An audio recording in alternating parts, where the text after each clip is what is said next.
Okay, sir. Yeah, my name is Dan Nieberge. I'm a pediatric oncologist. My day-to-day job is taking care of kids with cancer. Could you spell your last name? The last name, Nieberugge. I'd like to voice my concern about fracking, not because I know that this causes pediatric cancer. I don't know what causes pediatric cancer. But I'm quite concerned about the Halliburton loophole allows chemicals to be used that we know nothing about, and they don't have to release them when they do fracking. And something causes pediatric cancer. I don't know what it is, but I'm really afraid about these chemicals getting released into the ground that we do not have any control, and we do not even know what they are. So until we have more studies to know what this is, I'm really quite concerned about this regulation. Thank you. All right, thank you, sir.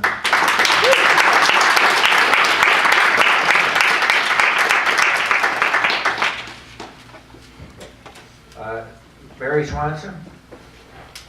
Okay, sir. And spell your last name, which please? Yes. Gravallski. Thomas is your first name. Correct. I believe that there should be an addition to the regulations for operations to cease work during hours when the sun is not up. Operations produce light and noise pollution. This pollution will affect humans and wildlife while they sleep. Also, there is a lack of regulation for operations to adhere to the Clean Air and Water Act. Clean Air and Water Act, sorry. And I also would like there to be more public hearings in the counties where these operations would be located. Thank you. All right, thank you, sir. Okay,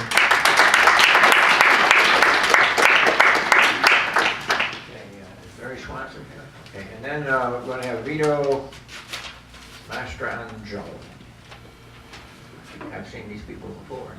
Vito, are you still here? Come on up here. Okay, ma'am. How y'all doing tonight? Good. The first thing that I really want to say is, You state I'm your sorry, name. Mary Swanson, Swanson. The first thing I would like to say is I don't think there is any such thing as safe fracking.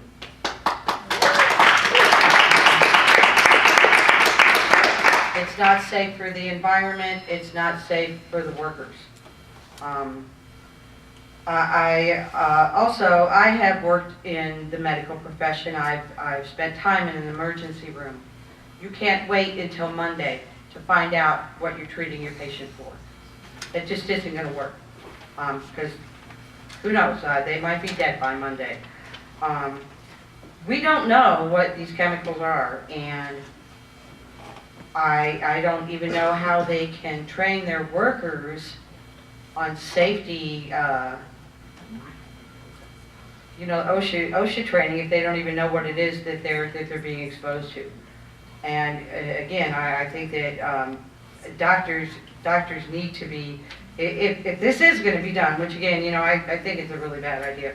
But if a doctor is going to treat somebody who's been chemically exposed, he needs to know right now. He needs to know right now what chemicals it is, and there needs also to be available some sort of, because everybody can't be an expert on everything, they need to have available instructions on what this chemical can do to people and what kinds of things can ameliorate those problems.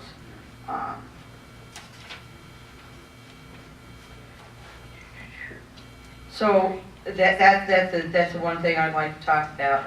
Another thing that I would like to address is, and it has been brought up a couple of times, the fact that counties are not really considered an entity as far as being able to have any kind of control over things. As people have said before, they're not looking to frack in the middle of Carbondale or Effingham or Chicago. They're looking to frack out in the middle of nature, where we like to do other things actually. And so I believe that counties and townships or whatever kinds of entities that we have should be able to have some input into this as well. And finally, the interested persons, the 1,500, whatever feet from this or that. Coal mines have to go way further than that when they are telling people what's going on. I know I live probably 5 miles from a proposed coal mine, and we all got notices about this coal mine, they're gonna be doing this blasting and blah, blah, blah, and you need to go out, and you need to document take pictures of your foundation. Not that they're gonna come and do that, mind you, but I have to do that, which is pretty cheap. It's not cheap to go and have your water tested. It's very expensive. I should not have to do that.